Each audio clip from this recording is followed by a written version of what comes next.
Hello friends, welcome to the study I Qs YouTube channel. मेरा नाम है विशाल चौहान और हिस्ट्री की अपनी सीरीज में आज हम एक और टॉपिक पढ़ने जा रहे हैं।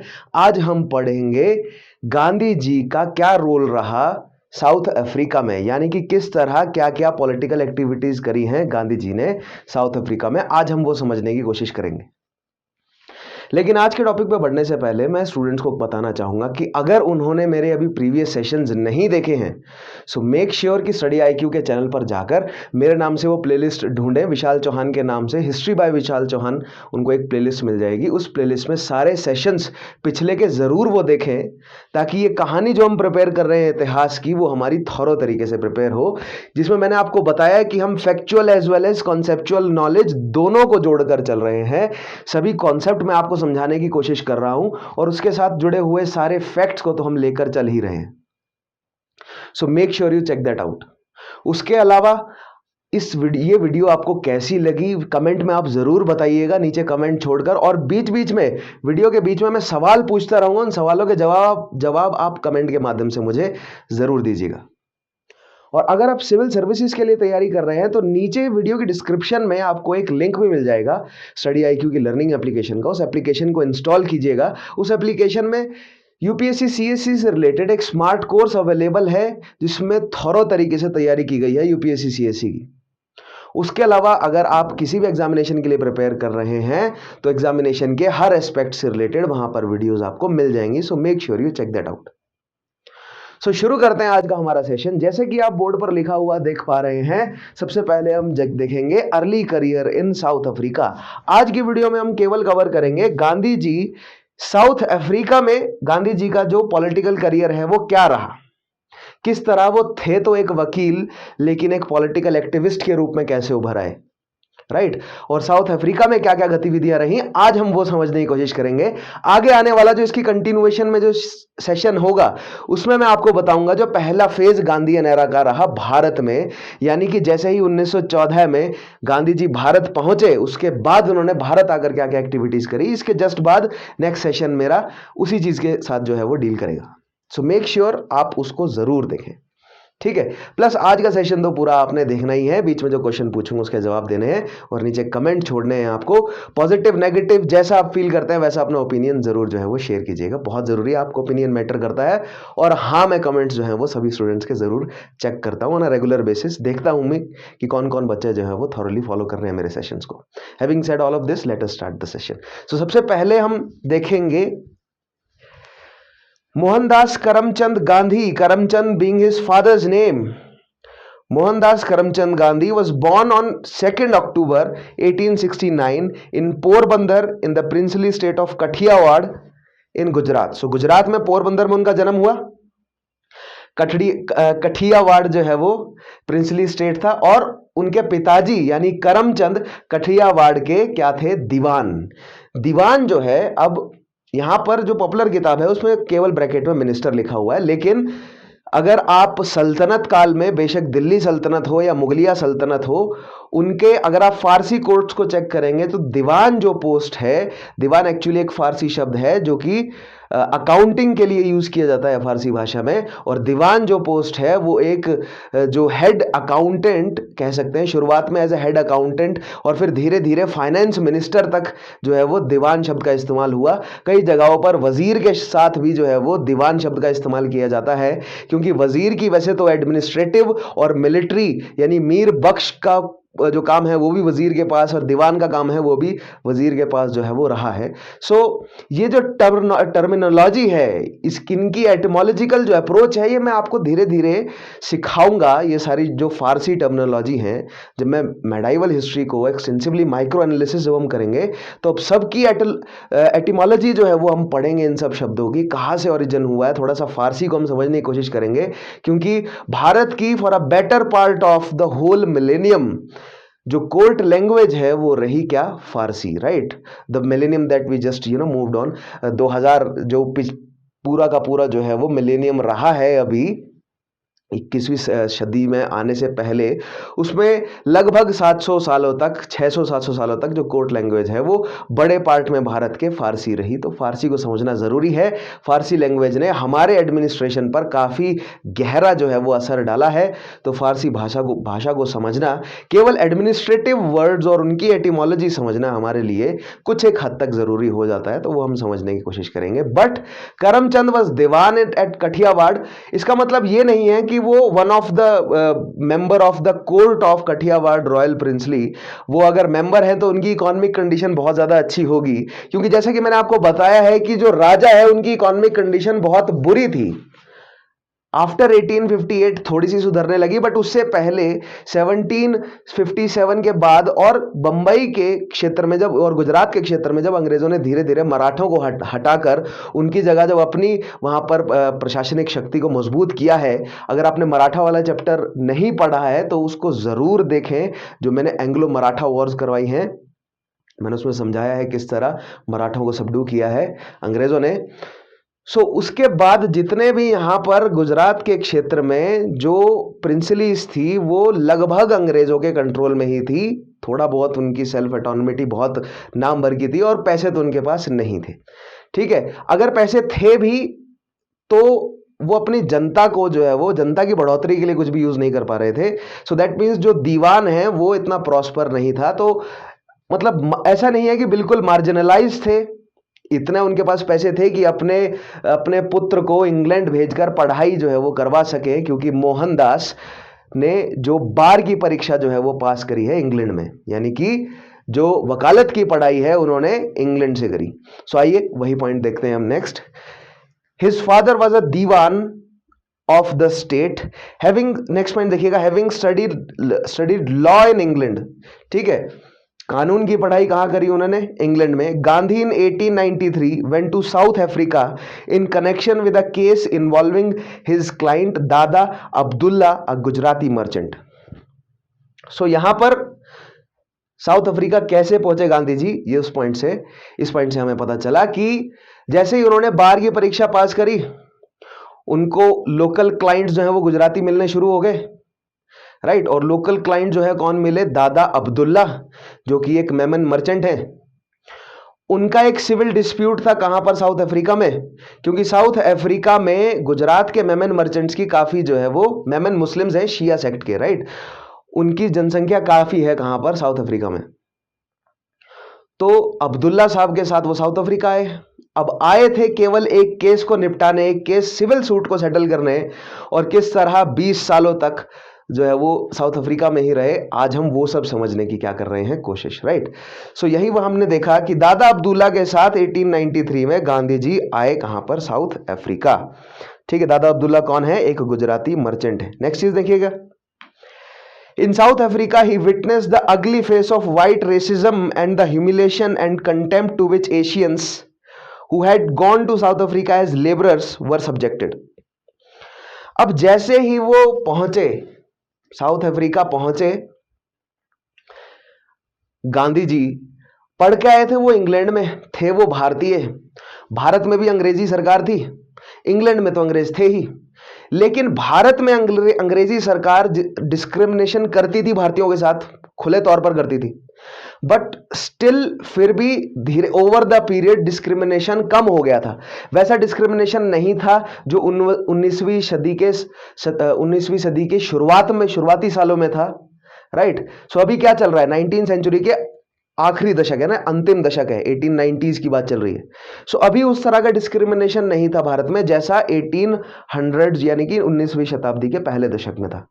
तो भारत में हालात जो है वो कुछ सुधरे भी थे, और इंग्लैंड में रिलेटिवली हालत जो है वो भारतीयों के लिए बेटर थे, क्योंकि वहां पर भारतीयों ने अपने आप को ऑर्गेनाइज कर लिया था।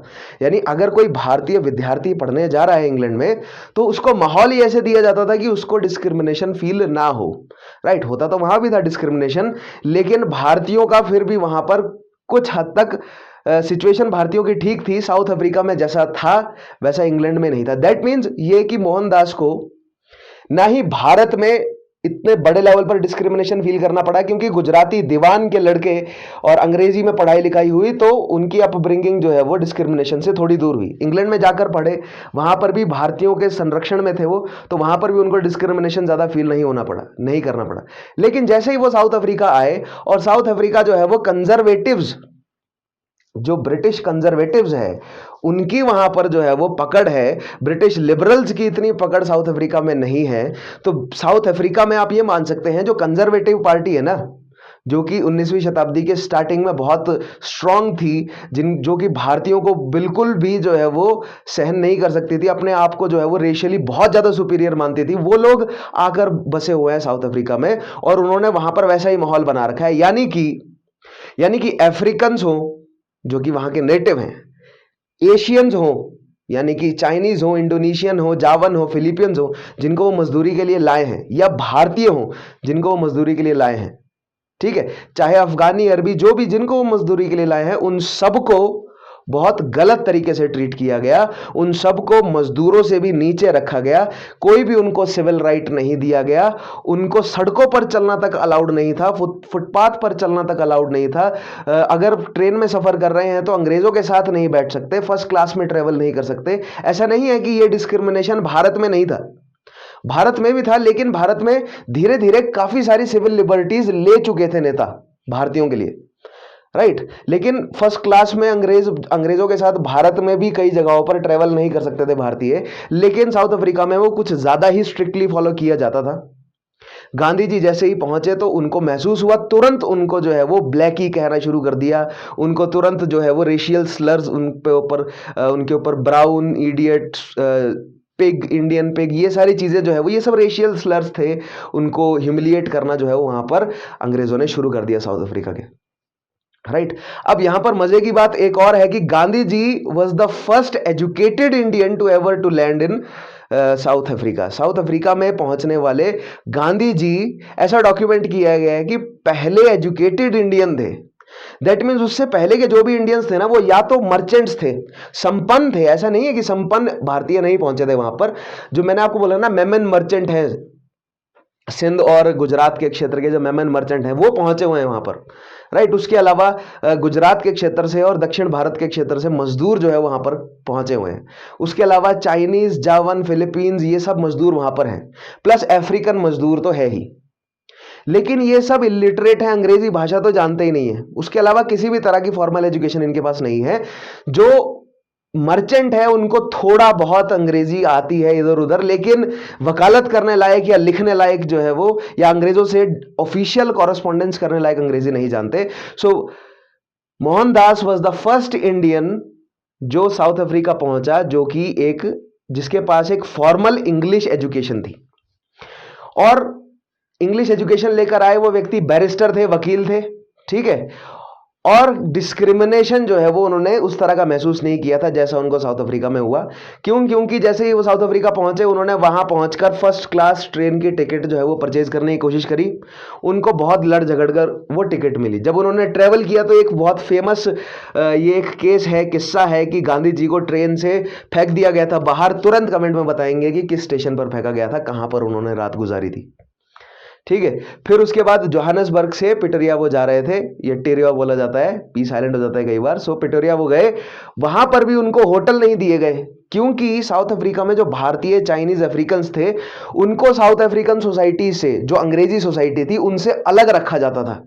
यानी कि स्लम्स थे उनके लिए प्रॉपर। उन स्लम्स में भारतीय, चाइनीज और अफ्रीकन रहते थे, जहां पर ना ही प्रॉपर सैनिटेशन था, ना ही किसी भी तरह की सिक्योरिटी थी।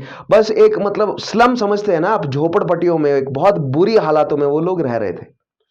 और किसी भारतीय का किसी अंग्रेजी होटल में जाकर होटल के लिए एक रात के लिए किराए पर कमरा मांगना एक बहुत ही नायाब, यूनिक चीज थी, जो कि गांधी जी ने की, और उनको तुरंत जो है वो क्रिटिसिज्म वहां पर अंग्रेजों के द्वारा झेलना पड़ा।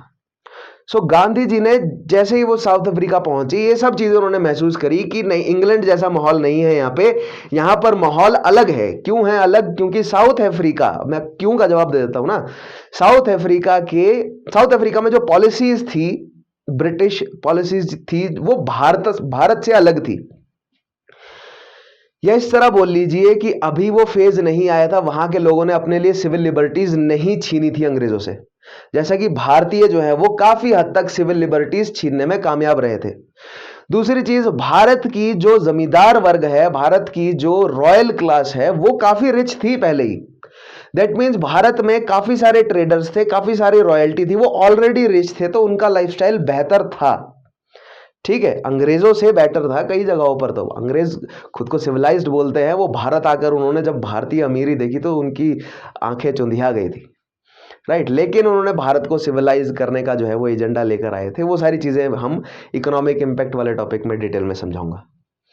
लेकिन पॉइंट यहां पर यह है कि भारतीयों को मिसट्रीट भारत में नहीं किया जा रहा, उससे ज्यादा मिसट्रीट भारतीयों को साउथ अफ्रीका में किया जा रहा है। ऐसा क्यों? ऐसा इसलिए क्योंकि वहां का एडमिनिस्ट्रेशन, वहां के लिए ब्रिटिश पॉलिसी अलग थी, भारत के लिए ब्रिटिश पॉलिसी अलग थी। वहां के लिए उन्हें ब्लैक्स को पूरे कॉन्टिनेंट पे कंट्रोल करना है अंग्रेजों को, तो ब्लैक्स को उन्होंने इंसानों से, मजदूरों से भी नीचे का दर्जा है। इनफैक्ट आप कई जगहों पर गूगल पे सर्च कीजिएगा, आपको ह्यूमन जू मिल जाएंगे। अफ्रीका से ब्लैक्स को लाकर यूरोप में जो है वो जू में रखा गया।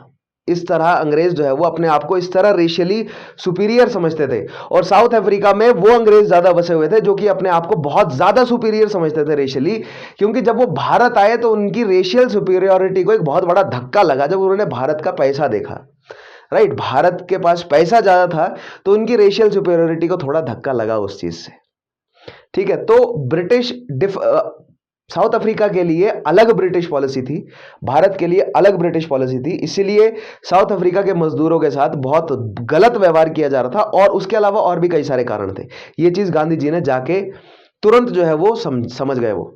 So that means Gandhi ji ने यहां पर सोचा कि नहीं, भारतीयों को यहां पर ऑर्गेनाइज करना बहुत जरूरी है। भारतीय यहां पर ऑर्गेनाइज्ड नहीं है, क्योंकि कुछ जिस तरह के हालात साउथ अफ्रीका में इस समय थे, कुछ उसी तरह के हालात भारत के कुछ क्षेत्र में 19वीं शताब्दी के शुरुआती कुछ सालों में थे, शुरुआती कुछ दशकों में थे। तो भारतीयों ने अपने आप को ऑर्गेनाइज करके अपने लिए सिविल लिबर्टीज ली हैं अंग्रेजों से, कुछ हद तक, ज्यादा नहीं लेकिन कुछ हद तक, राइट। सो उसी तरीके का ऑर्गेनाइजेशन जो है वो कहां पर होना चाहिए, उसी तरीके का ऑर्गेनाइजेशन साउथ अफ्रीका में भी होना चाहिए। ये एजेंडा था गांधी जी का। आइए आगे देखते हैं अब। नेक्स्ट पॉइंट देखिएगा, he decided to stay in South Africa to organize the Indian workers to enable them to fight for their rights. He stayed there till 1914, after which he returned to India.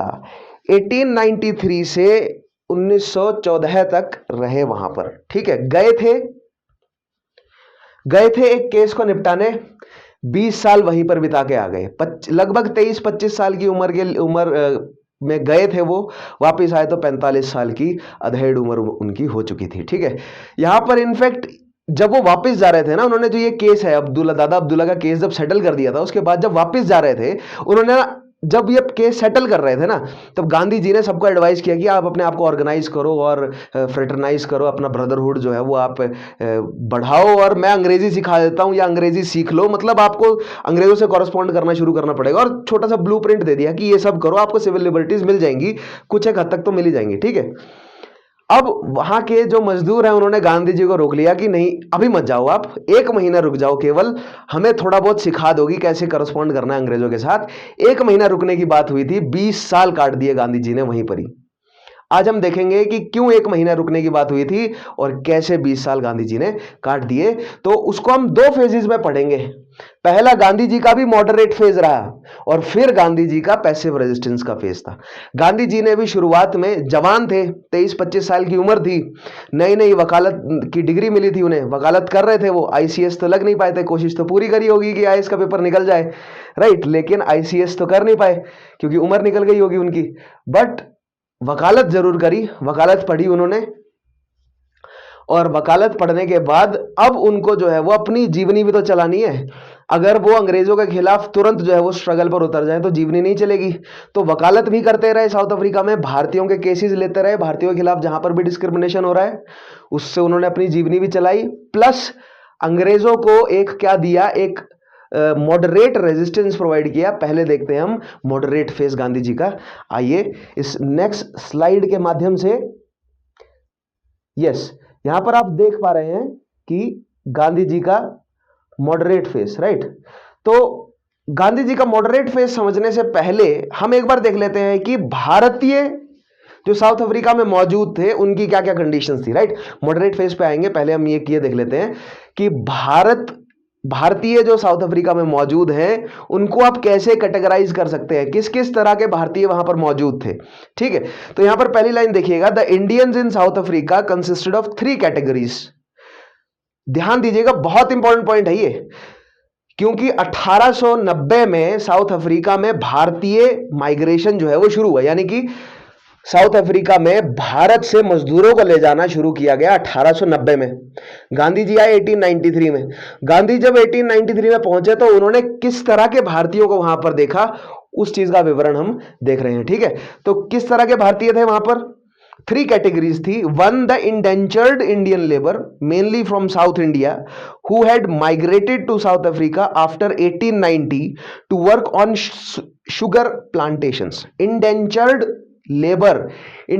Labour का मतलब होता है जिनके साथ contract कर लिया गया है, जिनकी गुलामी लिखवा ली गई है कि आप जो है वो 6 साल के लिए हमारे गुलाम हैं, राइट, आप हमारे 12 साल के लिए गुलाम हैं, वो है इंडेंचर्ड लेबर। अब इतना तो नहीं, किसी का 1.5 साल, किसी का 2 साल, ऐसे कृषक थे जो कि समय पर लगान नहीं चुका सके और उसकी जगह उन्हें क्या करना पड़ा, अपने आप को ही गिरवी रखना पड़ा कुछ सालों के लिए, और भारत से उनको लाया गया या खुद अपनी मर्जी से आए वो साउथ अफ्रीका बेटर रोजगार के तलाश में। और साउथ अफ्रीका में वो शुगर प्लांटेशंस में, यानी कि गन्ने के खेतों में या अन्य कोल माइंस या जो भी माइंस थी वहां पर साउथ अफ्रीका में, वहां पर काम करने के लिए लाया गया। उस समय जो है वहां पर नताल और ट्रांसवाल जो है वो 2 मुख्य अंग्रेजी प्रोविंस थे, वहां पर जो है वो लाया गया वहां पर, और भारतीयों से मजदूरी कराई जा रही है। कैसी मजदूरी कराई जा रही है? उनसे कॉन्ट्रैक्ट कर लिया, तो एग्रीमेंट साइन करके जो मजदूर आए हैं उनको कहा गया है क्या? Indentured labour. ठीक है, उसके अलावा, और वो मेनली कहां से है? मेनली है साउथ इंडिया से, यानी दक्षिण भारत के। ठीक है, तो मेनली मतलब कौन है? मेनली रायतवाड़ी सिस्टम के सताए हुए हैं ये सारे मेनली कौन है? रायत है, रायतवाड़ी सिस्टम के सताए हुए हैं। रायतवाड़ी सिस्टम आगे आने वाले सेशंस में मैं लेकर आऊंगा, आप मुझे तुरंत बताएंगे रायतवाड़ी सिस्टम किसने इनेक्ट किया है, कहां इनेक्ट किया है, कमेंट्स में। ठीक है, नेक्स्ट चीज देखिएगा, दूसरे तरीके के कौन है? To the merchants mostly Memon Muslims who had followed the labours. अब ये लेबर्स हैं, तो लेबर से काम कराने के लिए क्या चाहिए? मर्चेंट चाहिए, राइट। तो मर्चेंट कौन होंगे? या तो अंग्रेजी हो सकते हैं या तो भारतीय हो सकते हैं। तो भारतीयों में कौन? तो गुजरात के क्षेत्र के मेमन मर्चेंट, मेमन मुस्लिम हैं और वो सिंध और गुजरात के क्षेत्र में पाए जाते हैं, मतलब अभी भी हैं वहां पर मौजूद। मेमन जो शिया सेक्ट के हैं इस्लाम के, वो आए और उनकी संख्या भी काफी ज्यादा थी। और तीसरे तरह के कौन से हैं? The third one are ex indentured labours who had settled down with their children in South Africa after the expiry of their contract. ऐसे लेबर्स जिनका जो कॉन्ट्रैक्ट था, जो एग्रीमेंट था, वो खत्म हो गया, उसके बाद वो अभी भी बसे हुए हैं कहां पर? साउथ अफ्रीका में। तो ये 3 तरीके के भारतीय साउथ अफ्रीका में मौजूद हैं। ठीक है, नेक्स्ट चीज देखिएगा, तीनों को ही किसी तरह की रियायत नहीं है अंग्रेजों की तरफ से। ठीक है, चाहे वो भारत के क्या हो, बड़े बड़े बिजनेसमैन हो, बड़े बड़े मर्चेंट्स हो, उनको भी अंग्रेजों की तरफ से पूरा डिस्क्रिमिनेशन फेस करना पड़ता था। ठीक है, पॉइंट देखिएगा, these Indians were mostly illiterate and had little और no knowledge of English. They accepted racial discrimination as a part of their daily existence. These Indian immigrants had to suffer many disabilities. They were denied the right to vote. They could reside only in prescribed locations which were insanitary and congested. In some colonies, Asians and Africans could not stay out of doors after 9 p.m. Nor could they use public footpaths. तो ये कुछ उनकी हालात के बारे में कुछ certain points हैं. वही मैंने आपको बताया, इलिटरेट हैं, वोट करने का राइट नहीं है, कंजेस्टेड प्लेसेस में जो अंग्रेजी रिहाइश है उससे दूर बसाया गया, उन्हें 9 बजे के बाद वो रात को बाहर नहीं निकल सकते. तो इस तरह के उनके ऊपर रिस्ट्रिक्शंस हैं, सोशल रिस्ट्रिक्शंस हैं, और जो उनके लिए कॉमन हो गए. मैंने बोला ना, नॉर्मलाइजेशन एक ऐसी चीज है, इंस्टीट्यूशनलाइजेशन एक ऐसी चीज है, जीवन का एक बहुत कड़वा सच है. इंसान को आप किसी भी सिचुएशन में रखो, कुछ समय बाद वो उसके लिए नॉर्मल हो जाएगा. तो भारतीय मजदूरों के लिए अंग्रेजों का ये व्यवहार नॉर्मल हो चुका था, लेकिन जब मोहनदास साउथ अफ्रीका पहुंचे तो उनके लिए बिल्कुल भी नॉर्मल नहीं था। उन्हें पता था कि सिविल लिबर्टी क्या होती है, और उन्हें पता था कि भारतीयों को यहां पर सिविल लिबर्टीज दिलाना बहुत जरूरी है, क्योंकि भारतीयों का यहां पर बहुत ज्यादा हनन हो रहा है। ठीक है, कैपिटलिज्म के वो खिलाफ थे। लियो टॉलस्टॉय के वो क्या थे, लियो टॉलस्टॉय से जुड़े हुए थे। दैट मीन्स ऐसे सोशलिस्ट आइडियोलॉजी से वो जुड़े हुए थे, जिससे उनको पूरा पूरा ज्ञान था कि किस तरह कैपिटलिस्ट इकोनॉमी या किस तरह पूंजीपति जो होते हैं वो मजदूरों का हाल जो है वो बद से बदतर रखते हैं और मैक्सिमम मुनाफा उन्हें पहुंचता है। ठीक है, तो यहां पर अपनी अर्ली स्टेज में है, कैपिटलिज्म को वो समझ रहे हैं धीरे धीरे, वो सोशलिज्म को भी समझ रहे हैं क्या है। और उनका पहला जो फिजिकल एनकाउंटर हुआ सरकार के साथ वो साउथ अफ्रीका में हुआ, जब उन्होंने देखा कि भारत के ये 3 वर्ग हैं सोसाइटी के, राइट, और ये तीनों ही पिस रहे हैं। Not just Indians but Asians, Chinese, Vietnamese, Taiwanese और ये सब जितने भी साउथ ईस्ट एशियन कंट्रीज हैं, यहां से लाए हुए मजदूर प्लस नेटिव अफ्रीकन, सबका बुरा हाल है। और जो गोरे अंग्रेज हैं वो सबको एक्सप्लॉइट कर रहे हैं। अब यहां पर इंग्लैंड में पढ़ के आए हैं, और इंग्लैंड प्रीच करता है आइडियाज। किस तरह के प्रीच करता है इंग्लैंड आइडियाज? की जस्टिस के लिए हम काम करते हैं, हम सोशल लिबर्टी सिविल राइट्स के लिए काम कर रहे हैं, हम फेयर प्ले के लिए काम कर रहे हैं। ठीक है, जब गांधी जी ने ये सब हालत देखी तो वहां पर लिखा उन्होंने, जो अंग्रेजी अथॉरिटीज थी, कि वही गांधी जी का मॉडरेट फेज है। मैंने आपको बताया ना, गांधी जी ने लिखा कि ये कैसा फेयर प्ले है आपका, ये कौन सा फेयर प्ले है, भारतीयों के साथ क्या आप सुलूक कर रहे हैं, यहाँ पे यहाँ के नेटिव्स के साथ आप क्या सुलूक कर रहे हैं, ये फेयर प्ले थोड़ी है। राइट, जिस चीज को प्रीच करती है ब्रिटिश गवर्नमेंट बहुत प्राइड से कि हम जो है वो बहुत फेयर प्ले करते हैं, हम कॉन्स्टिट्यूशन से चलते हैं, हम सिविल लिबर्टी के लिए बहुत जो है वो एक्टिवली काम करते हैं सिविल लिबर्टी के लिए। तो यहां पर गांधी जी डायरेक्ट कॉन्फ्लिक्ट में आए, किसके साथ? अंग्रेजी सरकार के साथ, पहली बार। ठीक है, नेक्स्ट पॉइंट देखिएगा। अब हम देखते हैं जो गांधी जी का मॉडरेट फेज, जैसा कि मैंने आपको बताया, मॉडरेट फेज ऑफ स्ट्रगल 1894 से 1906। पहला पॉइंट देखिएगा, during this phase Gandhi relied on sending petitions and memorials to the authorities in South Africa and in Britain, hoping that once the authorities were informed of plight of Indians, they would take sincere steps to redress their grievances as the Indians were after all British subjects। अब मैंने आपको foundation of Congress and the moderate phase एक topic कराया, उसको अगर आपने देखा नहीं है तो जरूर देखें। उसमें मैंने आपको बताया है कि जो मॉडरेट्स हैं किस तरह वो इसी भ्रम में थे कि जो भारतीय अंग्रेज है वो बुरा है, लेकिन जो ब्रिटेन में जो अंग्रेज बैठा है ना, जो प्रीच करता है सिविल लिबर्टी को, जो प्रीच करता है फेयर प्ले को, जस्टिस को, वो बोलता है कि जस्टिस होना चाहिए, फेयर प्ले होना चाहिए, तो वो लोग अच्छे हैं, भारत का अंग्रेज बुरा है। गांधी जी भी अभी उसी डिलीजन में है कि जो साउथ अफ्रीका के अंग्रेज हैं ये बुरे हैं, ब्रिटेन के अंग्रेज हैं वो अच्छे हैं। तो मैं काम करता हूं कि भारतीयों के साथ साउथ अफ्रीका में जो गलत व्यवहार किया जा रहा है उस चीज को डॉक्यूमेंट करके उनकी नजर में लेकर आता हूं। हो सकता है कि वो सिविल लिबर्टीज के लिए कुछ काम करें, because they preach civil liberty, वो चाहते हैं कि जस्टिस हो, फेयर प्ले हो, राइट। लेकिन ओवर द पीरियड मैंने आपको बताया कि किस तरह मॉडरेट्स को भी ये बात समझ आई कि ये एक इल्यूजन था, और किस तरह गांधी जी को भी ये बात समझ आई 1894 से 1906 में जाके गांधी जी को ये बात प्रॉपरली समझ आ गई कि ये पिटीशन प्रेयर से, यानी मॉडरेट से, जो मॉडरेटली अगर मैं काम करूंगा तो इससे जो है वो नहीं चलने वाला है, अंग्रेज नहीं बच करेंगे। उनका तो पूरा का पूरा पॉलिटिकल एडमिनिस्ट्रेटिव डिजाइन ही एक्सप्लॉइट करने के लिए है। ब्रिटेन में बैठे हुए जो अंग्रेज हैं वो अलग नहीं है, उन्होंने ही डिजाइन किया है साउथ अफ्रीका का एक्सप्लॉइटेटिव एडमिनिस्ट्रेशन, उन्होंने ही डिजाइन किया है भारत में जो पूरा का पूरा जो मिलिट्री एरिस्टोक्रेसी है, ब्रिटेन से ही डिजाइन होकर आई है, जिसका नेचर ही एक्सप्लॉइटेशन है। ठीक है, अब मॉडरेट फेज में गांधी जी ने एक कांग्रेस भी स्थापित करी, बहुत इंपॉर्टेंट पॉइंट है, to unite different sections of Indians. He set up the Natal Indian Congress 1894 and started a paper Indian Opinion। बहुत इंपॉर्टेंट पॉइंट है, ध्यान से देखिएगा। नताल इंडियन कांग्रेस 1894, जिसके ऑनररी सेक्रेटरी बने गांधी जी और अब्दुल्ला जी बने उसके प्रेसिडेंट, और बहुत सारे, मतलब जितने भी वहां पर जो प्रोमिनेंट शख्सियत थी, जो कि मुस्लिम मेमन मर्चेंट्स थे मोस्टली, उसके अलावा पारसी मर्चेंट थे, साउथ इंडिया से मर्चेंट्स थे, और गुजराती हिंदू भी थे। मतलब जो भी वहां पर प्रोमिनेंट लोग थे ना भारतीय, उनको जोड़कर जो है वो एक कांग्रेस बना दी गांधी जी ने, और भारतीयों को एजुकेट करना शुरू कर दिया। ना ही सिर्फ, अब यहां पर देखिए इंडियन कौन कौन सी कम्युनिटीज है, हिंदूज है, मुस्लिम्स हैं, मुस्लिम्स किसी भी सेक्ट के हो, किसी भी जगह के हो, लेकिन सभी मुस्लिम्स की बात कर रहे हैं, प्लस पारसी हैं।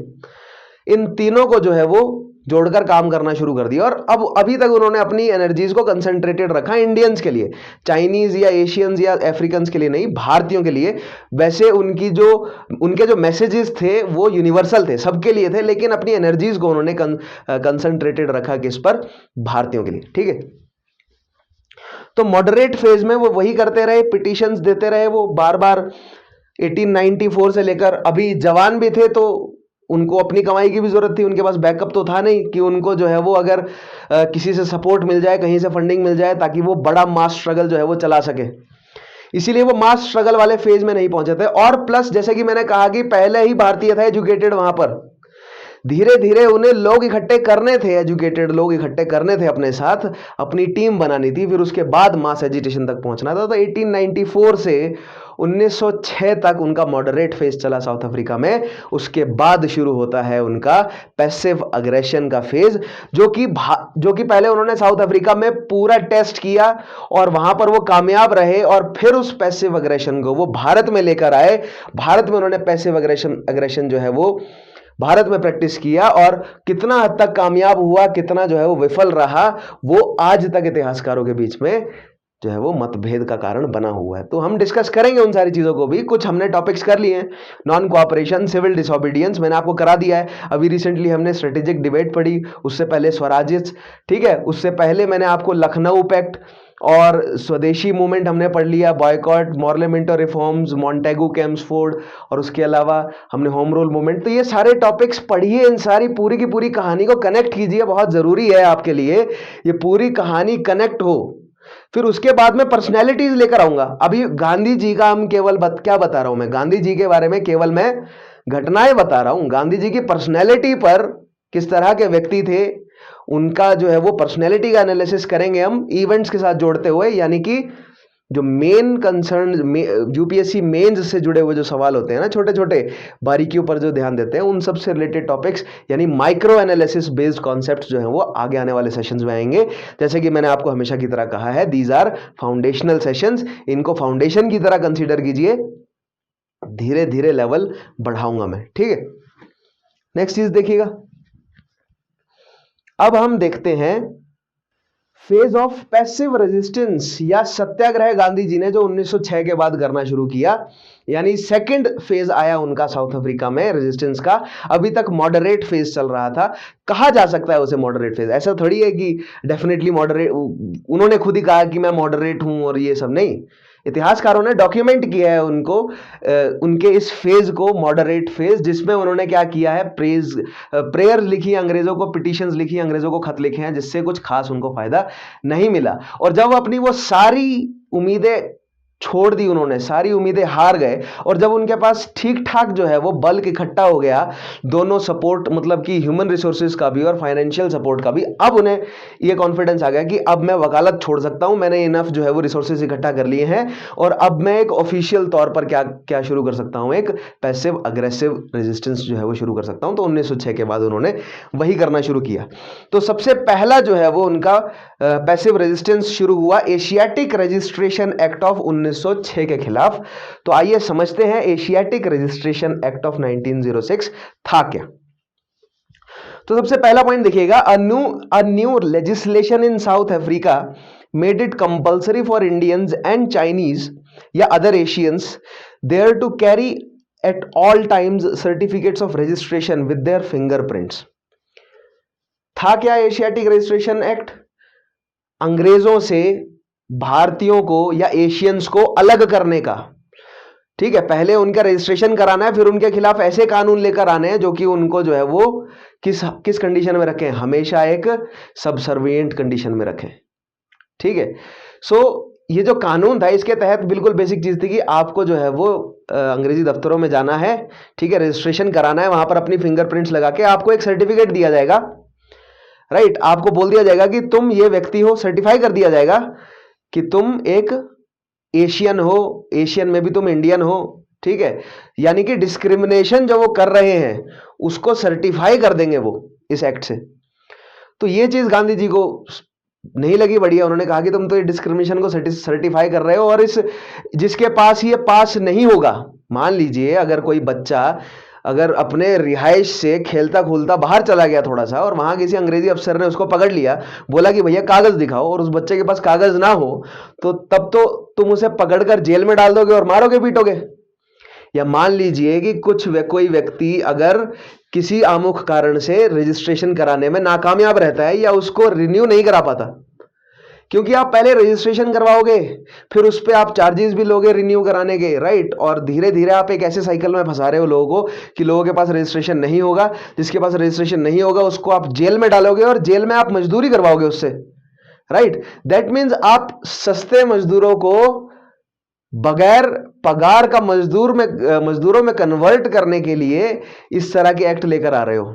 क्योंकि जेलों में क्या करवा रहे हैं, वो कड़ी मजदूरी तो करवा रहे हैं ना।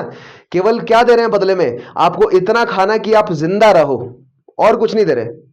बद से बदतर जो है वो जेल की हालात थी अंग्रेजों की। केवल इतना खाना दिया जाता था कि जिंदा रहें, अगर मर भी जाएं तो कोई फिक्र नहीं। अगर जेल के बाहर हैं, सोचने की कोशिश कीजिए, अगर जेल के बाहर हैं तो जो लिबरल्स हैं वो तो चीखेंगे ना कि इनकी सिविल लिबर्टीज तो प्रोवाइड करो, आप कैसे इनके साथ इतना बुरी हालत रख सकते हो इनकी। दैट मीन्स वहां पर प्रोटेस्ट हो सकता है। अगर आप किसी को क्रिमिनल की ब्रांडिंग लगा दें और फिर उसको जेल में डाल दें, फिर जेल में कुछ मर्जी करवाएं उससे, कोई कुछ नहीं कह सकता।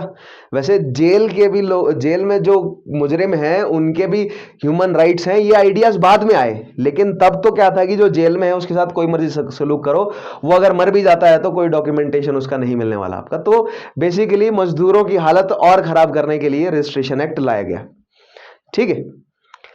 नेक्स्ट पॉइंट देखिएगा, 11 सितंबर 1906 in a huge meeting at Empire Theatre in Johannesburg, Indians resolve to disobey the act.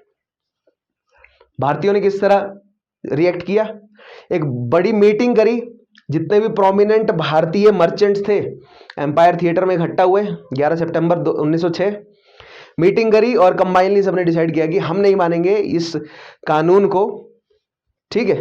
अब जैसे ही उन्होंने डिसाइड किया कानून नहीं मानेंगे, अंग्रेजों ने क्या किया, वेट किया कि रजिस्ट्रेशन की आखिरी डेट तक वेट किया उन्होंने। रजिस्ट्रेशन की आखिरी डेट जैसे ही निकल गई, फिर उन्होंने लाइन से सबको पीटना शुरू किया। जिसने रजिस्ट्रेशन नहीं कराया है उन व्यक्तियों को अरेस्ट करके जेल में भरना जो है वो शुरू किया। और यहां पर पहली बार पैसिव रेजिस्टेंस जो है वो गांधी जी ने शो किया, क्योंकि जब उन्होंने रजिस्ट्रेशन नहीं कराया था, और गांधी, यहां पर पहला ये पॉइंट देख लीजिए, Gandhi formed the passive resistance association 1906 में। इसी एशियाटिक रजिस्ट्रेशन एक्ट के खिलाफ गांधी जी ने पैसिव रेजिस्टेंस एसोसिएशन खोली 1906 में, ठीक है, to conduct the campaign of defying the law and suffering all the penalties resulting from such a defiance, ठीक है। गांधी जी और उनकी टीम, उन्होंने बोला कि हम कानून नहीं मानेंगे, और अगर आप मारते पीटते हो, जेल में डालते हो, मरना भी पड़े तो मरने को तैयार हैं, कोई दिक्कत नहीं है, आप डालो जेल में। क्यों किया ऐसा, क्योंकि लोगों के मन से जेल का डर हटाना था, सिंपल सी बात, ठीक है। लोगों के मन से जेल का डर हटाना था। गांधी जी ने बोला कि सबसे पहले तो मैं ही जाऊं जेल, ठीक है। तो जैसे ही रजिस्ट्रेशन की डेट खत्म हुई, गांधी जी ने रजिस्ट्रेशन नहीं कराया था, तुरंत गांधी जी और उनके 155 साथियों को जेल में डाल दिया गया, ठीक है। जेल में भी प्रोटेस्ट हुए काफी लंबे समय तक, और किंग एडवर्ड्स होटल जो है वो, ये वहां उस समय ये नाम फेमस हुआ था जब जेल में भरा गया गांधी जी और उनके सपोर्टर्स को, या अन्य जो है वो भारतीयों को जेल में भरा गया, तो जेल को किंग एडवर्ड्स होटल कहा गया, क्योंकि उस समय एडवर्ड 7 1901 से 1910 तक अंग्रेजी राजा थे, ठीक है। एम्परर जो इंग्लिश किंग थे एडवर्ड 7 थे, उसके बाद जो है वो जॉर्ज 5 बने, ठीक है। नेक्स्ट पॉइंट देखिएगा, लेटर द अथॉरिटी में कौन थे, जनरल थे स्मट्स नाम के, ठीक है। जनरल स्मट्स, उन्होंने गांधी जी को बुलाया, उन्होंने बोला कि एक काम करो, जो ये प्रोटेस्ट चल रहा है ना, इसको आप शांत कराओ और लोगों को बोलो कि ये कानून हम वापस ले रहे हैं, ठीक है, लेकिन लोग जो है वो वॉलंटरी रजिस्टर जरूर करा लें, क्योंकि ये जो हम रजिस्ट्रेशन करा रहे हैं ना, ये जो सर्वे है एक तरह का, इससे हम आप ही के भलाई के लिए काम करेंगे। तो गांधी जी ने बोला कि पक्का प्रॉमिस करते हो? उन्होंने कहा हाँ। ठीक है, तो गांधी जी ने सबसे पहले रजिस्ट्रेशन करा लिया। ये धोखा था, गांधी जी को क्या पता था कि अंग्रेज धोखाधड़ी भी करते हैं प्रॉमिस करने के नाम पर। ठीक है, वैसे तो अंग्रेज बोलते हैं कि जस्टिस करते हैं हम, नाइट्स हैं हम, राइट। एक नाइट की आइडियोलॉजी चलती है ब्रिटेन में ना, कि एक जो नाइट होता है वो सिर्फ सही काम करता है, झूठ नहीं बोलता है, और नाइटहुड बांटा भी जाता है वहां पे रानी के द्वारा, राइट। सो उन्होंने मान लिया अंग्रेजों की बात की ये तो रजिस्ट्रेशन करा लो, उन्होंने बोल दिया भारतीयों को करा लो रजिस्ट्रेशन, भारतीयों ने रजिस्ट्रेशन करा लिया, और फिर अंग्रेजी सरकार तुरंत पलट गई। ठीक है, तो यहां पर अंग्रेजी सरकार जो पलट गई उसके खिलाफ फिर से जो है वो रेजिस्टेंस शुरू किया। ठीक है, गांधी जी ने, ये पॉइंट पढ़िएगा, later the authorities General Smuts used deceit to make, deceit मतलब धोखाधड़ी, to make these defiant Indians, defiant Indians का मतलब जो कि कानून को मानने से मना कर रहे हैं, जो डिफाई कर रहे हैं कानून को मानने से, hence defiant Indians register themselves, उनसे रजिस्ट्रेशन करवा लिया। ठीक है, the Indians under the leadership of Gandhi retaliated by public burning their registration certificates. All this showed up the South African government in a bad light. In the end there was a compromise settlement. वो compromise क्या हुआ था हम समझेंगे। ठीक है, अब जो अंग्रेजी सरकार ने रजिस्ट्रेशन करवा लिए, अब गांधी जी ने क्या किया, एक ओपन जो है वो एक छोटा सा फर्नेस लगाया ओपन, ठीक है, भट्ठा लगाया, उसमें अपना रजिस्ट्रेशन फाड़ के फेंक दिया और सबको बोला कि तुम सब फाड़ के फेंक दो। ठीक है, गांधी जी ने अनाउंस किया था कि मैं ओपनली करूंगा। बहुत सारे लोगों ने गांधी जी के सपोर्ट में फाड़ के फेंक दिया, तुरंत उनको मारा पीटा गया, अरेस्ट करके जेल में डाल दिया गया। तो ये चीज मीडिया ने भी कवर करी और पूरी दुनिया में दिखाया गया कि देखिए रजिस्ट्रेशन के नाम पे इस तरह जो है वो जेल में डाल रही है, जिसके पास रजिस्ट्रेशन नहीं होगा उसको तुरंत जेल में डाल दिया जाएगा। जैसा अंग्रेजी सरकार ने बोला था ना कि जेल में नहीं डालेंगे हम, जो कि इन्होंने भरोसा दिया था, वैसा कुछ नहीं है। उस चीज को एग्जाम्पलीफाई कर दिया गांधी जी ने अपनी गिरफ्तारी देकर। ठीक है, सो यहां पर पहला आ गया एशियाटिक रजिस्ट्रेशन एक्ट के खिलाफ उनका पहली बार उन्होंने सत्याग्रह किया। उसके बाद 1907 में एक और काला कानून ले आई अंग्रेजी सरकार साउथ अफ्रीका में या ट्रांसवाल में, immigration restriction act of 1907।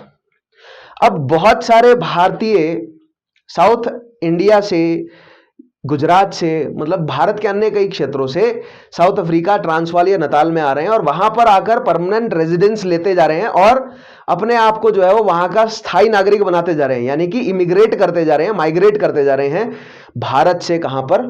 South Africa में। साउथ अफ्रीका में उनका इमिग्रेशन हो रहा है। इससे अंग्रेजी सरकार पे धीरे धीरे प्रेशर बन रहा है कि जितने स्थायी नागरिक होंगे उतना स्थायी प्रशासन भी स्थापित करना पड़ेगा, यानी एडमिनिस्ट्रेशन भी करना पड़ेगा एस्टेब्लिश। जितने स्थायी नागरिक होंगे, जितना बड़ा एडमिनिस्ट्रेशन, जितने स्थायी नागरिक होंगे उतना बड़ा एडमिनिस्ट्रेशन होगा, जितना बड़ा एडमिनिस्ट्रेशन होगा उतना ज्यादा अंग्रेजी सरकार के लिए क्या होगा? खर्चा। ठीक है, प्लस उतने ज्यादा लोगों की सिविल लिबर्टीज का ध्यान रखना पड़ेगा। लोग कौन? उतने ज्यादा उनसे रेशियली कमजोर, क्योंकि अपने आप को तो रेशियली सुपीरियर मानते हैं ना अंग्रेज, कहते हैं हम तो गोरी चमड़ी के।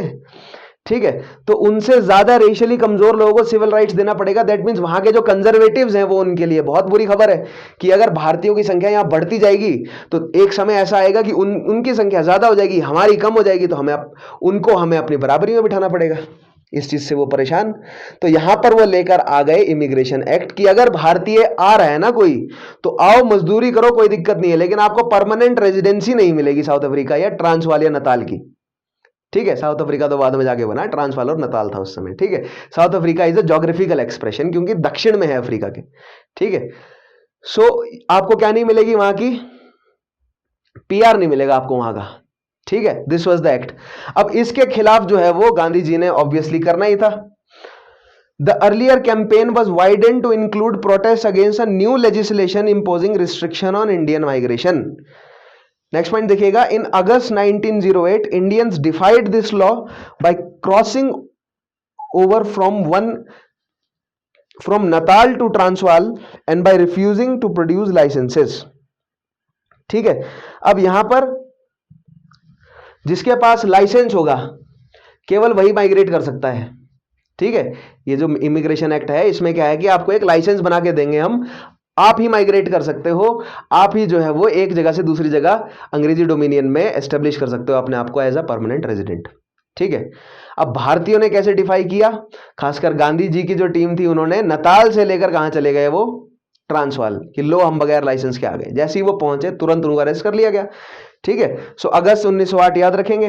Many of these Indians were jailed, Gandhi ji को जेल हुई अक्टूबर 1908 में। ठीक है। तो यहां पर कई बार सवाल आता है कि गांधी जी को कई बार, ये आपको एमसीक्यू में मिल जाएगा, पहली बार जेल कब हुई, तो बहुत सारी जगहों पर कई सारी गाइड बुक्स में लिखा है 1906 में पहली बार गांधी जी को जेल हुई। ठीक है। कई सारी जगहों पर आपको 1908 भी लिखा हुआ मिलेगा।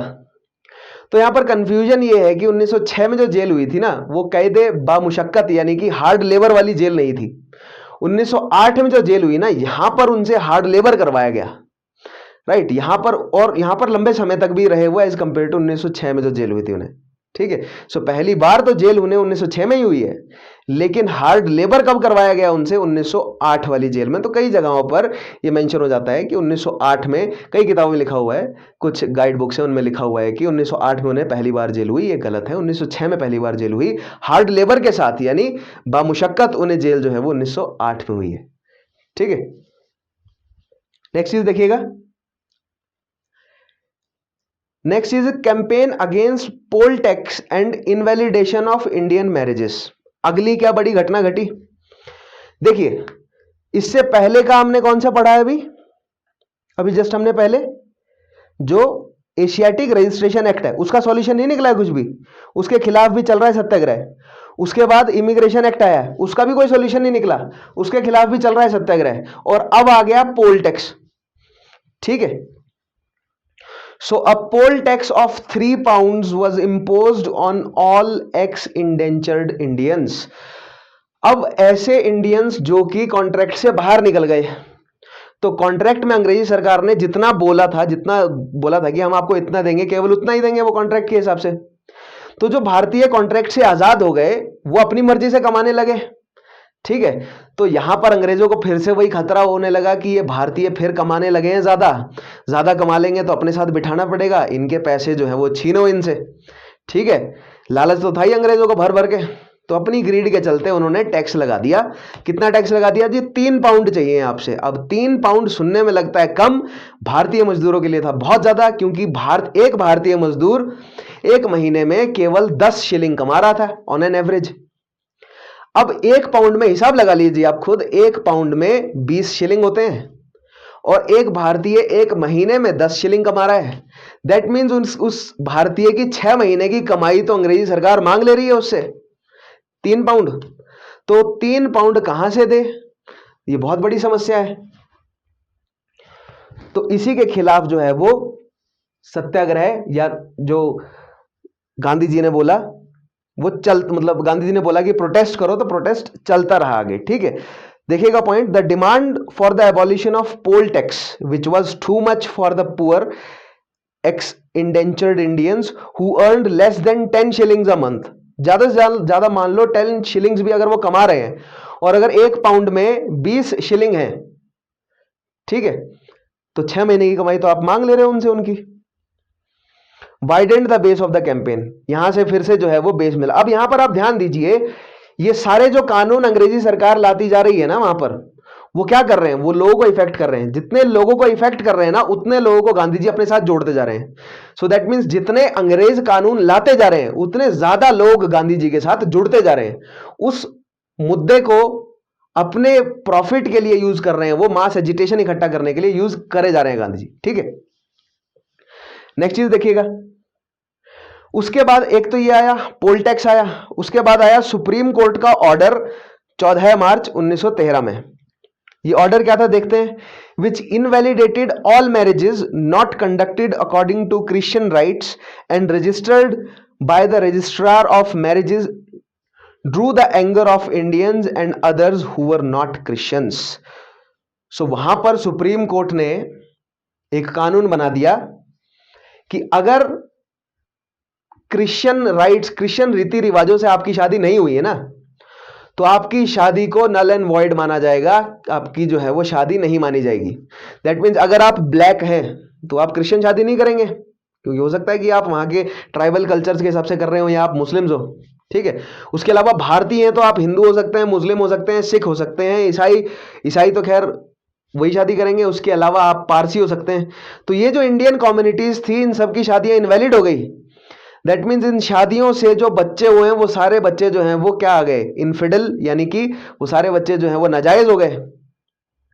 तो ये भारतीयों के लिए बहुत बड़ी क्या थी, भारतीयों के लिए बहुत बड़ी जो है वो ये शर्मनाक बात थी उनके लिए कि उनको जो है वो इनफिडल कहा जा रहा है। इनफिडल यानी कि आप यहाँ पर देख ही सकते हैं, उनकी शादी को जो है वो नाजायज बोला जा रहा है, और उनकी जो आगे जो उनके ऑफस्प्रिंग्स हैं, जो उनकी औलादे हैं, उनको नाजायज कहा जा रहा है। ठीक है, इलेजिटमेट कहा जा रहा है उन्हें। तो ये एक बहुत बड़ी समस्या थी। पॉइंट देखिएगा, by implication Hindu Muslim and Parsi marriages were illegal and children born out of such marriages illegitimate. अगर आप लेजिटमेट ही नहीं है, ठीक है, आपका एग्जिस्टेंस लेजिटमेट ही नहीं है, तो आपके सिविल राइट्स किस बात के। ठीक है, अगर मान लीजिए, समझ रहे हैं आप, मान लीजिए कि अगर एक हिंदू शादी हुई और फिर बच्चे पैदा हुए, उस बच्चे को अगर आप उसकी लेजिटमेसी आप करार नहीं कर सकते, तो उसको सिविल राइट कैसे मिलेंगे, या उसके नाम का जो है वो सर्टिफिकेशन ही नहीं जो है वो रजिस्टर हो पाएगा। क्यों? क्योंकि उसके पेरेंट्स तो शादीशुदा है ही नहीं। ठीक है, तो यहां पर काफी सारी कॉम्प्लिकेशंस शुरू हुई, और भारतीय महिलाओं के लिए खासकर ये काफी शर्मनाक रहा। The Indians treated this judgement as an insult to the honour of women and many women were drawn into the movement because of this indignity. अब गांधी जी को समझ आ गया कि ये मिल गया मुझे ऐसा मुद्दा, इस मुद्दे को मैं यूज करूंगा। ये मतलब अब पानी जो है वो सर से पार हो गया है। अब ज्यादा से ज्यादा, क्योंकि ये सबको इफेक्ट कर रहा है, ठीक है, सबको इफेक्ट कर रहा है, तो ज्यादा से ज्यादा लोगों को गांधी जी अब अपने साथ जोड़ सकते हैं। तो आइए कुछ घटनाएं देखते हैं कि क्या घटनाएं घटी। ठीक है, Gandhi ji decided that the time had now come for the final struggle into which all the resistance resources should be channelled. अभी तक जितने भी, चाहे वो फाइनेंशियल रिसोर्सेज हो, चाहे वो ह्यूमन रिसोर्सेज हो, चाहे वो जितने भी पॉलिटिकल कनेक्शंस गांधी जी ने बनाए हैं, उन सब को यूज करने का समय आ गया है। आइए वही समझते हैं अब। ऑल राइट, सो देखते हैं क्या क्या घटनाएं घटी। The campaign was launched by the illegal crossing of the border by a group of 16 satyagrahis including Kasturba, Gandhiji's wife, who marched from Phoenix settlement in Natal to Transvaal and were immediately arrested. ठीक है, कानून बनाइए, इस कानून के खिलाफ भारतीयों ने रिएक्ट कैसे किया, इनवैलिडेशन ऑफ मैरिज एक्ट के खिलाफ, कि इलीगल क्रॉसिंग करी। इलीगल क्यों हुई क्रॉसिंग उनकी? क्योंकि जो पहले वाला कानून है वो अभी भी लागू है। कौन सा कानून? इमिग्रेशन वाला कानून।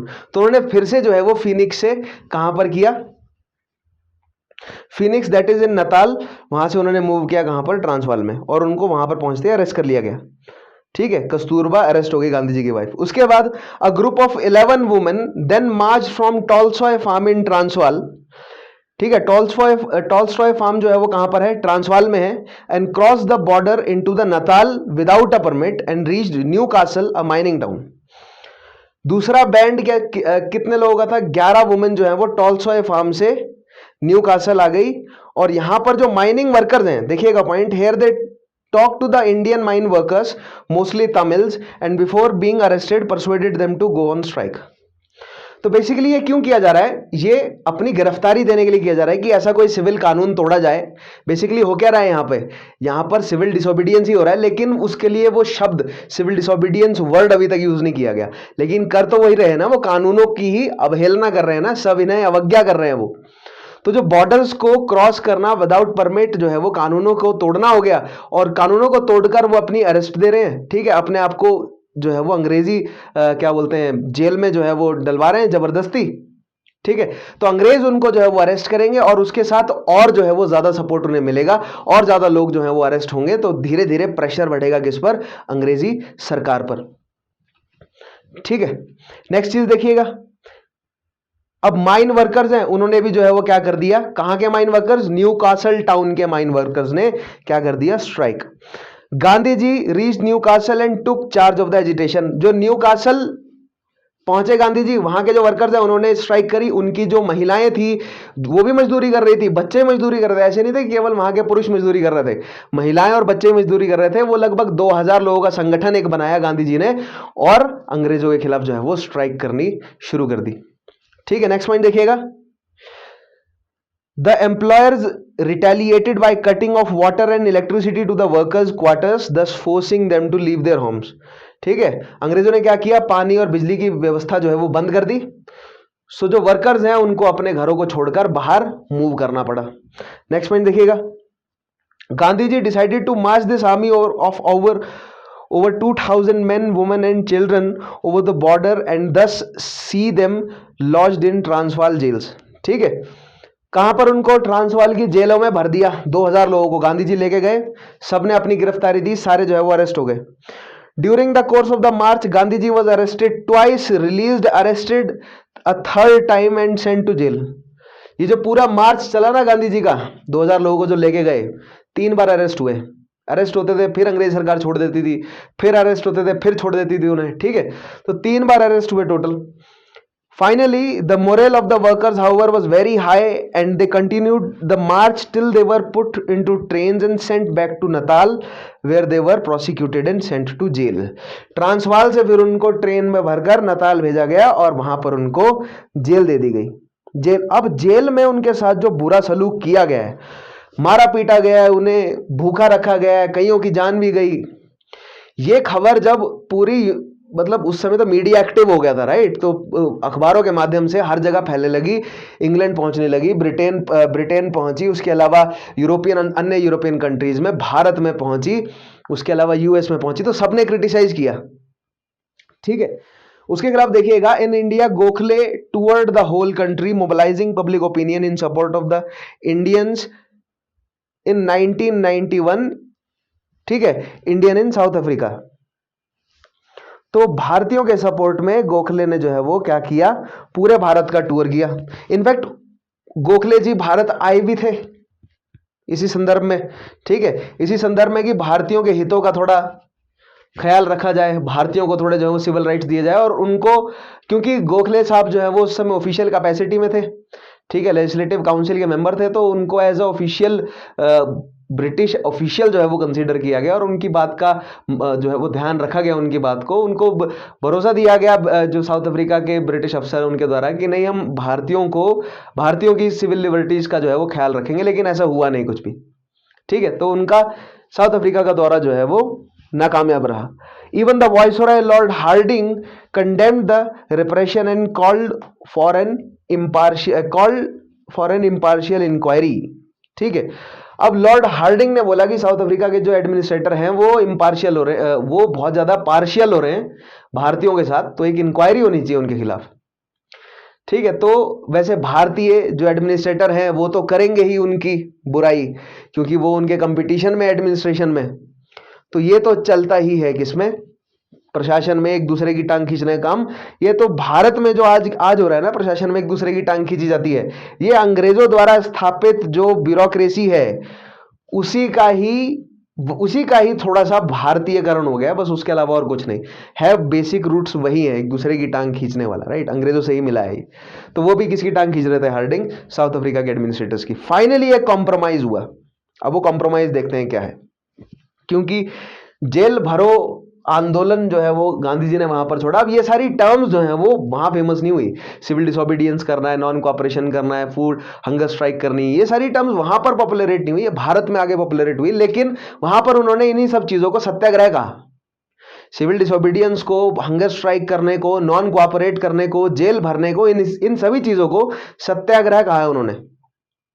भारत में आकर इन सब सत्याग्रहों के लिए अलग अलग नाम कर दिए गए गांधी जी ने, क्योंकि भारत में सिचुएशंस थोड़ी अलग थी, भारत में पढ़े लिखे लोग थोड़े ज्यादा थे, तो उन्हें अलग अलग नामों से उन मासेस को जो है वो अप्रोच करना गांधी जी की अच्छी स्ट्रेटेजी थी। मैं समझाऊंगा आगे आने वाले टॉपिक्स में। ठीक है, सो यहां पर कॉम्प्रोमाइज क्या हुआ देखिए, पहला पॉइंट पढ़िएगा। Eventually through a series of negotiations involving Gandhi, Lord Hardinge, CF Andrews and General Smuts, an agreement was reached by which the government of South Africa conceded the major Indian demands relating to the poll tax, the registration certificates, and marriage solemnized according to Indian rights, and promised to treat the issue of Indian immigration in a sympathetic manner.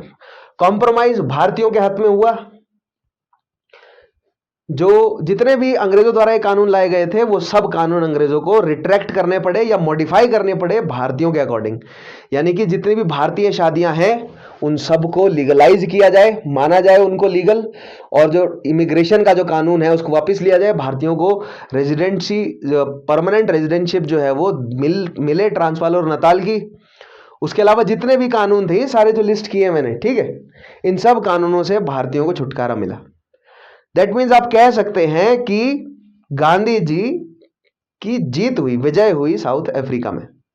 ठीक है, अब उसी विजय का जो नारा है वो गांधी जी का भारत में लगा, क्योंकि गोखले साहब ने भारत में पूरे भारतीय जो कांग्रेस में या गोखले साहब ने जहां जहां पर कैंपेन किया था गांधी जी के सपोर्ट में, वहां पर यही बताया था कि एक मोहनदास करके व्यक्ति है और कमाल की पर्सनैलिटी है, बहुत डायनामिक है और अपने साथ जोड़ लेता है और अंग्रेजों को हरा के आया है अभी।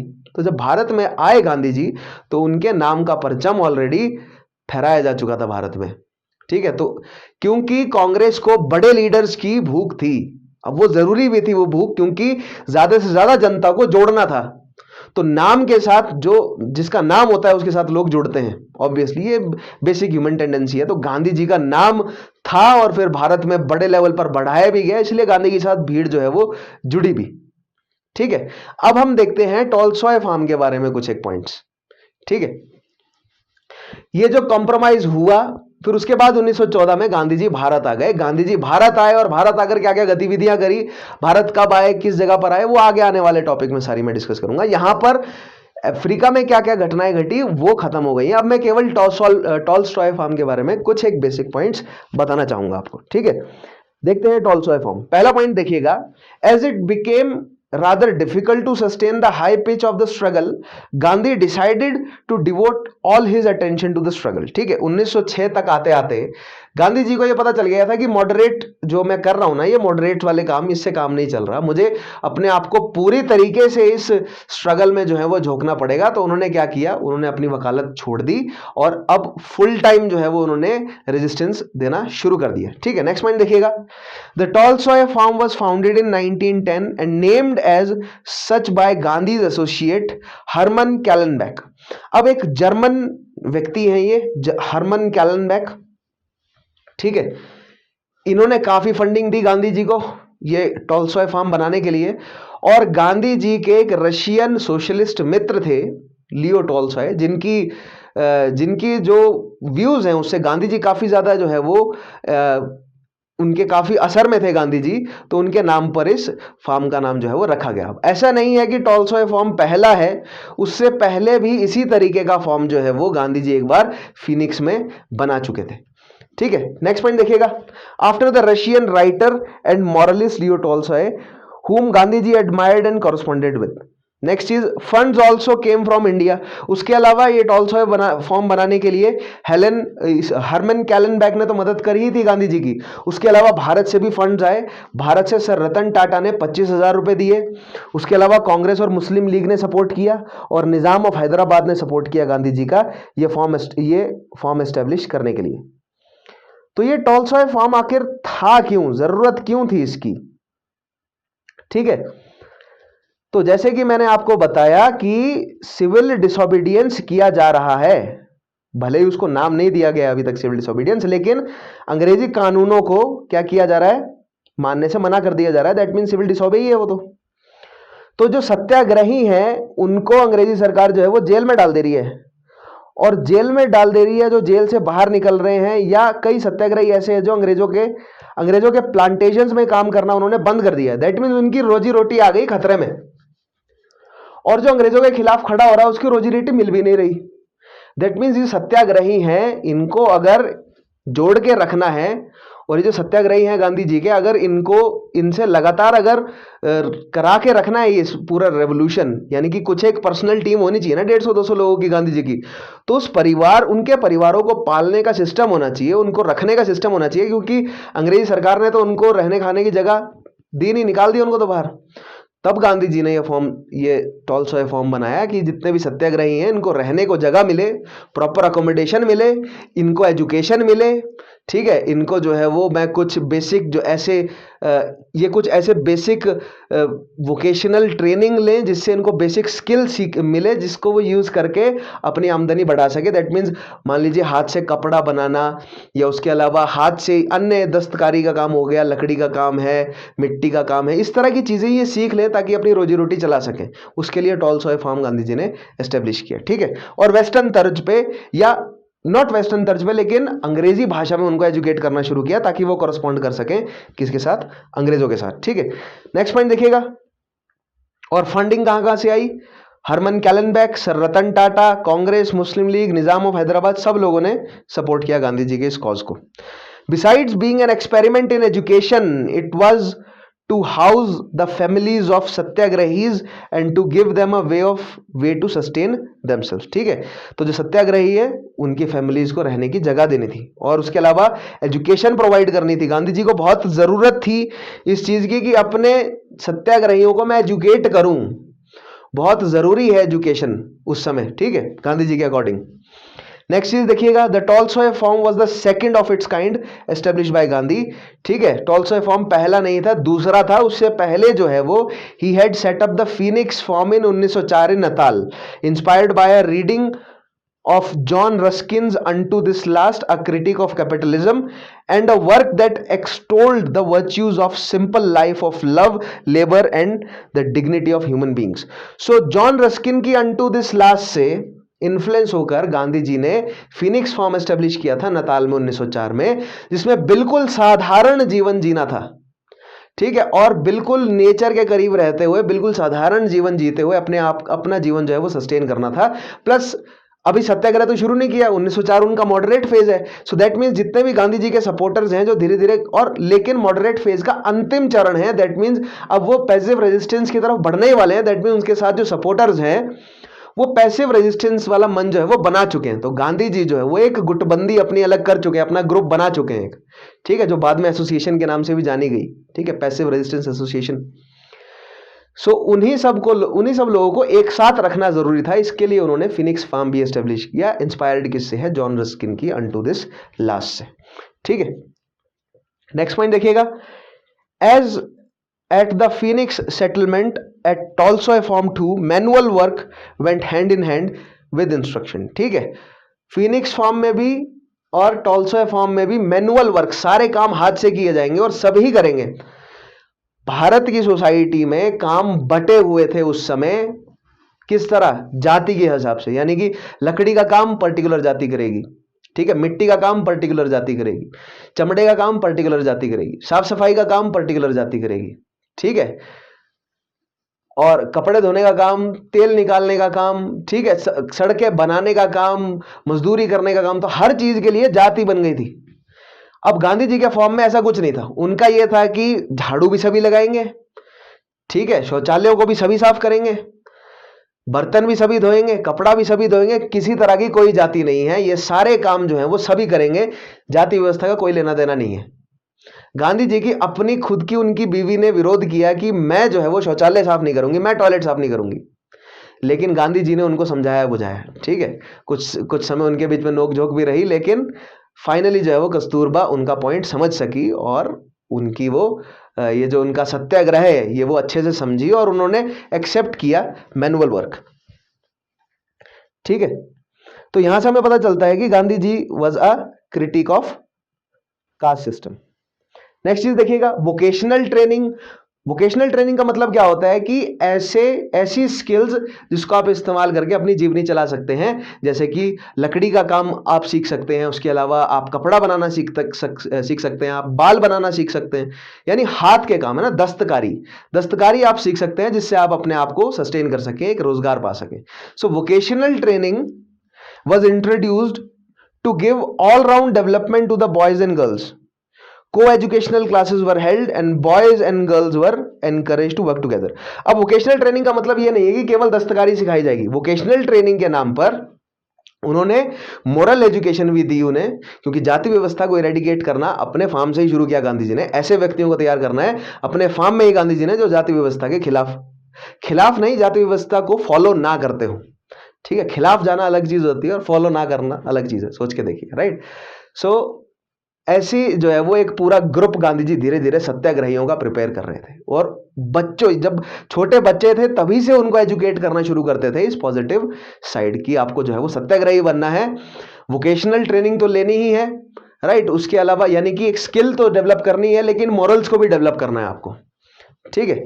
नेक्स्ट चीज देखिएगा, the activities included general labour, cooking, scavenging, sandal making, simple carpentry and messenger work, ठीक है। जितने भी सस्टेनेंस के काम हैं वो सभी लोग करना जाने, ठीक है। आप सभी को जो है वो बर्तन भी धोने आए, बर्तन बनाने भी आए, कपड़े धोने भी आए, कपड़े बनाने भी आए, ठीक है। ये सारी चीजें सभी करें। नेक्स्ट चीज देखिएगा, manual work such as sweeping, scavenging and fetching water was perceived to be invaluable to the psychological, social and moral wellbeing of an integrated community, ठीक है। तो गांधी जी का ये मानना था कि जो मैनुअल लेबर है, अपने हाथ से अगर आप काम करेंगे तो वो बहुत जरूरी है एक सोसाइटी के लिए। जैसे कि मैंने आपको जापानीज स्कूल्स का आपको एग्जांपल दिया था कि जापानीज स्कूल में सभी बच्चों को क्या करना पड़ता है, साफ सफाई यानी कि झाड़ू पोछा उनको करना पड़ता है सभी बच्चों को। तो वहां पर एक मोरल उनके बीच में डाला जाता है कि एवरीवन इज इक्वल, कोई बड़ा या छोटा नहीं है, सभी झाड़ू पोछा करेंगे, सभी साफ सफाई करेंगे। तो वहां पर बारियां लगती हैं बच्चों की कि एक टीम करेगी फिर दूसरी टीम करेगी। तो वैसा ही कुछ सिस्टम लाना चाह रहे थे भारत में कि जो भारत की ये जो बहुत ज्यादा जाति प्रथा जो है वो इसको हटाओ, सभी लोग बराबर हैं और सभी लोग सारे काम करें, ठीक है। सो मैनुअल वर्क से गांधी जी का ये मतलब था। इससे जो सोशल वेलबींग है वो बढ़ता है, क्योंकि सभी अगर जब तक ऊंच नीच रहेंगी, अमीरी गरीबी बनी रहेगी, अगर आप वो सोशल कंस्ट्रक्ट ही तोड़ दोगे, सभी अगर बराबर होंगे तो धीरे धीरे इकोनॉमिक डिफरेंस भी कम हो जाएगा, ठीक है। नेक्स्ट चीज देखिएगा, Gandhi जी's objective in this context was to inculcate the ideas of social services and citizenship besides a healthy respect for manual work from the early formative years itself। अब यहां पर एक और चीज कि गांधी जी कैपिटलिस्ट इकोनॉमी नहीं चाहते थे, गांधी जी चाहते थे कि जो विलेज इकोनॉमी है उसका रिवाइवल हो। अब जो कैपिटलिस्ट इकोनॉमी है वो उसको चाहिए मशीनें, मशीनों में काम करने वाले वर्कर्स को सुपरवाइज करने वाला एक ट्रेंड व्यक्ति, उसके ऊपर managers, right. So that means एक ब्यूरोक्रेसी चाहिए वहां पे। ब्यूरोक्रेसी के लिए आपको एजुकेशन देनी पड़ेगी। एजुकेशन कैसी होगी, जो ब्यूरोक्रेसी में काम करने वाली हो, एक मजदूर वाली मेंटेलिटी बना के रखे, राइट। गांधी जी क्या चाहते थे कि विलेज लेवल पर जो है वो इंडस्ट्रीज डेवलप हो, बच्चों को बचपन से ही वोकेशनल ट्रेनिंग दे दी जाए कि जब तक वो एडल्टहुड तक पहुंचे वो एक ऐसी स्किल या एक से ज्यादा ऐसी स्किल्स डेवलप कर चुके हों जिनको परफॉर्म करके वो अपनी लाइफ को सस्टेन कर सकते हैं। सिंपल जीवन, राइट। इससे क्या होगा कि भारत की इकोनॉमी में बहुत अच्छा एक सर्कल चलता भी रहेगा, भारत का पैसा भारत में ही रहेगा, बाहर नहीं जाएगा, ठीक है। और अगर इंडस्ट्रियलाइजेशन आना है तो नेचुरली आएगा, कुछ समय बाद धीरे धीरे आ जाएगा, लेकिन that will be natural for India. जो इंडस्ट्रियलाइजेशन अंग्रेजों ने भारत पर इंपोज किया है, राइट, इंपोज किया है, वो थोपा है, वो भारत में नेचुरली नहीं आया। ब्रिटेन में इंडस्ट्रियलाइजेशन नेचुरली आया, इसीलिए उनको इतना फ्रूटफुल रहा। भारत में इंपोज किया गया वो भी उनके फायदे के लिए, भारतीयों को तो फायदा हुआ ही नहीं इंडस्ट्रियलाइजेशन से। जब भारत में जो बिल्कुल सूडो या इनिशियल स्टेज आई इंडस्ट्रियलाइजेशन की, तो उससे भारतीयों को थोड़ी फायदा हुआ कोई, राइट। सो वही गांधी जी का सोचना भी था कि बचपन से ही बच्चों को दस्तकारी सिखाई जाए, बचपन से ही बच्चों को ऐसी वोकेशनल ट्रेनिंग दी जाए कि उनके मोरल्स भी बहुत स्ट्रांग हो, उनके अंदर स्पिरिचुअल स्ट्रेंथ भी बहुत ज्यादा हो, प्लस वो ये जो कैपिटलिस्ट इकोनॉमी है इसके सर्कल से बाहर रहकर काम करें। आज आप खुद सोच के देख लीजिए कितनी % पॉपुलेशन ऐसी है जो कैपिटलिस्ट इकोनॉमी के बाहर रहकर काम कर सकती है। अगर वो कितने, आप खुद सोच के देखिए कि क्या आप आज इस पूरी कैपिटलिस्ट इकोनॉमी को छोड़कर अपने आप को अलग स्थापित कर सकते हैं? क्या आप बोल सकते हैं कि मुझे इस कैपिटलिस्ट इकोनॉमी की जरूरत नहीं है, मैं खुद को सस्टेन कर सकता हूं?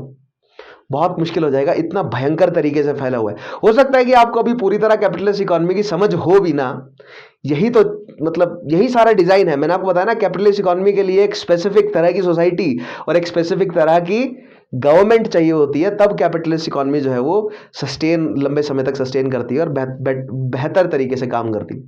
तो मैं आपको वर्ल्ड हिस्ट्री में समझाऊंगा कि क्या है कैपिटलिस्ट इकोनॉमी, कैसे एस्टेब्लिश हुई है। धीरे धीरे इन सारे पॉइंट्स को हम समझेंगे। लास्ट में देखिएगा, the firm work till 1913। Firm ने 1913 तक काम किया, गांधी जी चले गए। तो जितने भी वहां पर सत्याग्रही थे, उनको लेकर गांधी जी भारत आ गए और भारत में आके उन्होंने टॉलस्टॉय फार्म को भारत में स्थापित किया। तुरंत आप मेरे को कमेंट में बताएंगे कि जो टॉलस्टॉय फार्म उन्होंने साउथ अफ्रीका से हटाया, भारत में जो एस्टेब्लिश किया उसका नाम क्या रखा था और कहां पर एस्टेब्लिश किया था जैसे ये भारत में आए थे गांधी जी 1914 के बाद। ठीक है, अदरवाइज नेक्स्ट टॉपिक में तो मैं आपसे वो डिस्कस करूंगा ही। ठीक है, सो आज के टॉपिक को मैं यहां पर खत्म करता हूं। टॉलस्टॉय फार्म के बारे में कुछ बेसिक चीजें देखी हमने। आगे आने वाले सेशंस में मैं अन्य या गांधी जी पर जो स्पेसिफिक सेशन होगा वहां पर मैं डिटेल में और काफी सारी चीजें जो है वो डिस्कस करेंगे ही ऑब्वियसली। सो आज के सेशन को यहां पर कंक्लूड करते हैं। क्या पढ़ा हमने पढ़ा साउथ अफ्रीका में गांधी जी ने क्या क्या गतिविधियां करी। सो गांधी जी ने रिएक्शन दिया किसके प्रति, जो वहां पर भारतीयों को लेकर जो अंग्रेजों का रवैया था, वहां पर जो डिस्क्रिमिनेशन हो रहा था रेशियल बेसिस पर, इकोनॉमिक बेसिस पर, उस पर गांधी जी की क्या प्रतिक्रिया थी वो हमने समझी। किस तरह गांधी जी का मॉडरेट फेज रहा और फिर जो पैसिव रेजिस्टेंस के फेज में हमने देखा कि अंग्रेज जो है वो अपने एंड से देते गए कानून और उन्हीं कानूनों का विरोध जो है वो गांधी जी करते गए और फिर अंत में फाइनली एक कॉम्प्रोमाइज हुआ जिसमें भारतीयों को जो है वो उनके हक वापस मिले और फिर उसके बाद गांधी जी जो है वो भारत मूव कर गए। दैट मीन्स विजयी रहे साउथ अफ्रीका में गांधी जी, हमने आज ये समझा। ठीक है, बहुत सारे पॉइंट्स ऐसे होंगे आपको लगेंगे कि मैंने मिस कर दिए, बहुत सारे पॉइंट ऐसे होंगे कि आपको लगेंगे कि कॉन्ट्राडिक्टरी है, लेकिन जैसे कि मैंने आपको बताया कि this is just a foundational phase. जैसे जैसे मैं लेवल को बढ़ाता जाऊंगा वो सारी चीजें ऐड होती जाएंगी, इसीलिए मैं बार बार बोलता हूं जुड़े रहिए।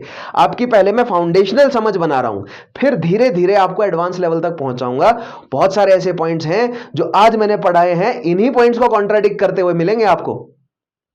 जैसे कि हम साइंस में पढ़ते थे कि छठी की साइंस में जो कॉन्सेप्ट है वो सातवीं में कॉन्ट्राडिक्ट हो जाते थे, सातवीं के कॉन्सेप्ट आठवीं में कॉन्ट्राडिक्ट हो जाते थे, वही कुछ हमारा लेवल रहने वाला है। जो हम शुरू में पढ़ेंगे पॉइंट्स, हो सकता है कि उनमें से बहुत सारे पॉइंट ऐसे हों जो बाद में जब मैं एडवांस लेवल में ले जाऊंगा तो कॉन्ट्राडिक्ट हो जाएंगे। मैं ही आप उन पॉइंट्स को कॉन्ट्राडिक्ट करता हुआ मिलूंगा आपको। सो बेयर विद मी, जुड़े रहिए। ये मत सोचिए कि मैं कोई एक स्थायी कोई मेंटेलिटी लेकर आपको पढ़ा रहा हूं, नहीं, मैं आपको ग्रेजुअली इंक्रीज करूंगा आपका level. So make sure that you मतलब कीप ऑन, आप जुड़े रहें, राइट, पढ़ते रहें मेरे साथ, इन सेशंस को फॉलो करते रहें। That brings me to the point कि अगर आपने पिछले सेशंस नहीं देखे हैं तो स्टडी आईक्यू के चैनल पर जाइए, मेरे नाम से प्लेलिस्ट मिल जाएगी, उन सेशंस को देखिए, बहुत अनिवार्य है। अगर आपको लगता है आपको मदद कर रहे हैं तो जो भी आपके दोस्त हैं, फ्रेंड्स हैं, जो भी तैयार कर रहे हैं उनसे शेयर जरूर कीजिएगा। आपको ये सेशन कैसा लगा नीचे कमेंट में मेंशन जरूर कीजिएगा। जो मैंने सवाल पूछे हैं उनका जवाब देना जरूरी है। मैं कमेंट्स चेक करता हूं, मैं देखता हूं कौन बच्चा जो है वो देख रहा है, कौन बच्चा नहीं देख रहा है जवाब को। सो make sure you do that. ठीक है, और उसके अलावा अगर आप सिविल सर्विस एग्जामिनेशन के लिए प्रिपेयर कर रहे हैं तो नीचे डिस्क्रिप्शन में लिंक अवेलेबल है एप्लीकेशन का, इंस्टॉल कीजिए। सिविल सर्विसेज का जो प्रोग्राम है उसको चेक कीजिए, उसमें थॉरली जो है वो बहुत सारी वीडियोज हैं, 1300 से प्लस वीडियोज अवेलेबल है। डेली के करंट अफेयर, डेली के आंसर राइटिंग की प्रैक्टिस, वो सारी चीजें वहां पर अवेलेबल है। Make sure you check that out. उसके अलावा और किसी भी एग्जामिनेशन के लिए अगर आप प्रिपेयर करना चाहते हैं, आपको मटीरियल मिल जाएगा उस एप्लीकेशन में। सो आज के सेशन को मैं यहां कंक्लूड करता हूं। मेरा नाम है विशाल चौहान। अगर आपको ये सेशन अच्छा लगे तो कमेंट डालिएगा जरूर, लाइक कीजिएगा, शेयर कीजिएगा, राइट। अगले सेशंस के साथ जुड़े रहिएगा, सबसे ज्यादा जरूरी है पिछले सेशंस देखना और अगले सेशंस, आने वाले सेशंस देखते रहिएगा। ठीक है, आज के लिए इतना ही, मिलते हैं अगले सेशन में। Take care.